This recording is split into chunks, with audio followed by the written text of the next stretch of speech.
So here's what I got for you today. The B160 I just took off of my Jeep Patriot there. After I cleaned the engine out, this is what the filter is going to look like. Well, it's going to look like a filter. But we're going to take a look inside and take a look and see how dirty it is. Hopefully it's not too dirty, but you never know. I did drain it well, so hopefully it drained.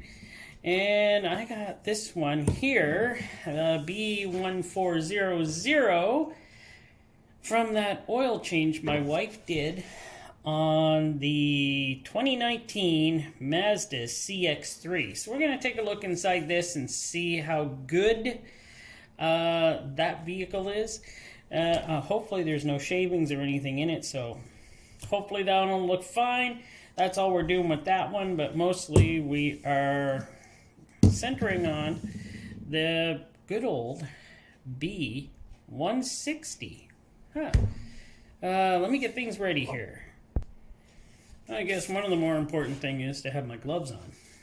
Very important.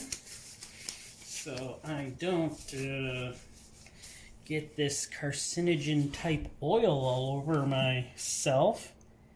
And well, it's kind of interesting that the smaller one, it's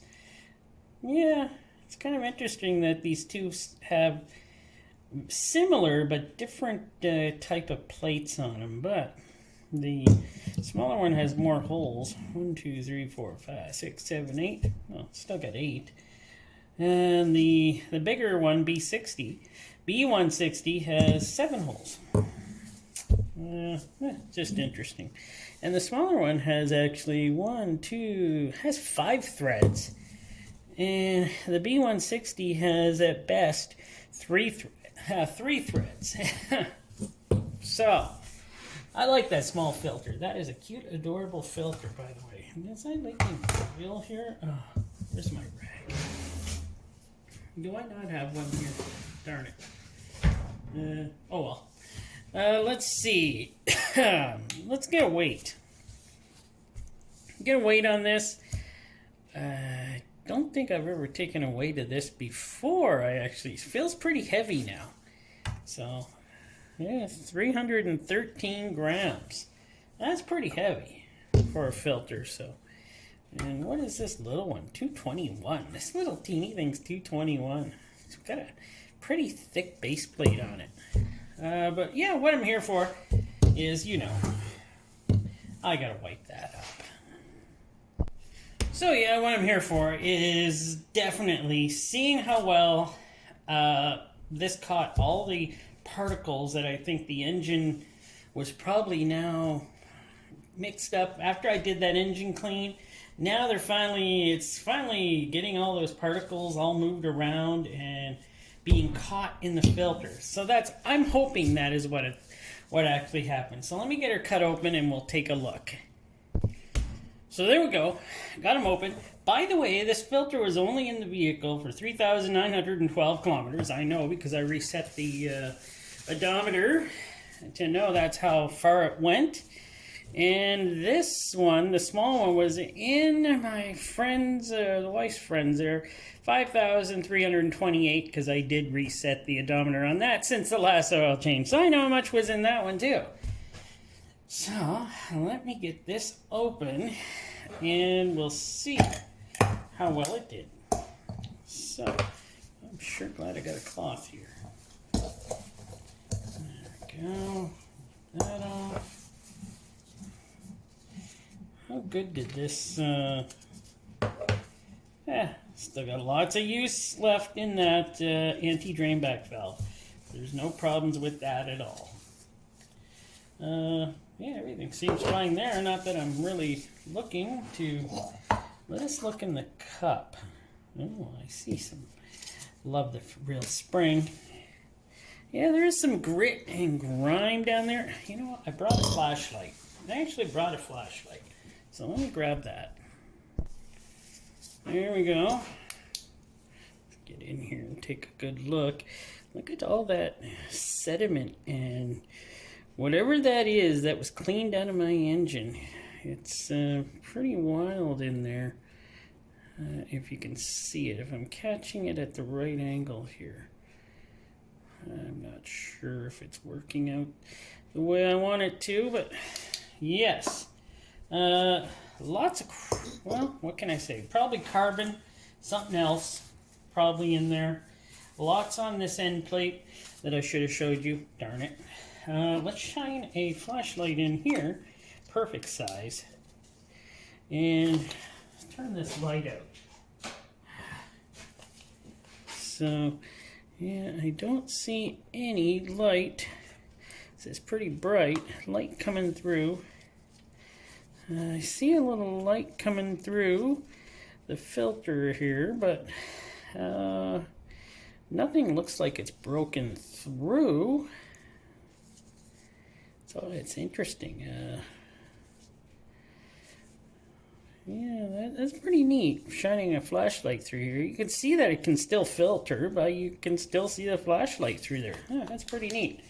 I thank Bud for that one, who told me to use a flashlight there. And, well, turn the light back on. There, now I can see again. We're going to cut this filtration off, but first let us take a look at this little one here. This one's always run synthetic oil on it too, so that still feels great also. Yeah, they're a little constructed slightly different because of the way they're made. Number on this one, yeah, neat. Not much filtration. Like I said, this thing is pretty well like a lawnmower filter on that 2-liter engine. I wish, you know, I'm honestly thinking of finding one that'll be better for her car. This is not a lot of filtration.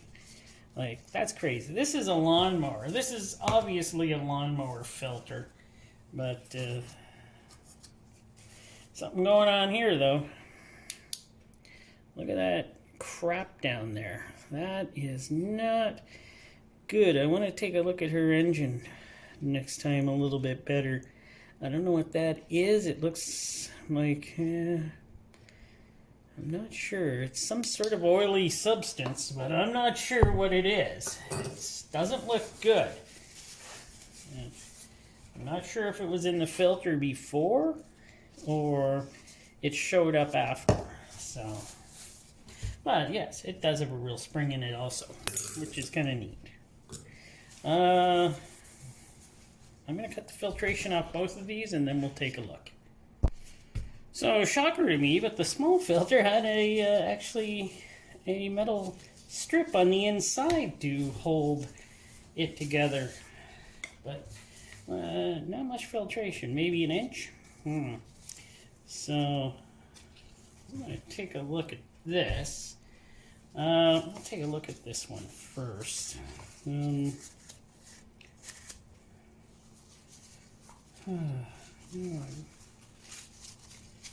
I'm not going to. I was gonna. Yeah, it's got some, and it looks like it's doing its job. A bit of carbon in there, but yeah, you can see a bit of carbon along here. It was catching it, doing a good job. All I like to do is just keep on using synthetic oils, and it'll wind up just catching the rest of it. But these filters both felt really good while cutting them. And in the valleys there, yeah, you can see that there's a bunch of carbon. But this is the last one I'll be doing of the Jeep Patriot, so still feels great. Like, it still feels like it has lots of life left to it. And it probably does.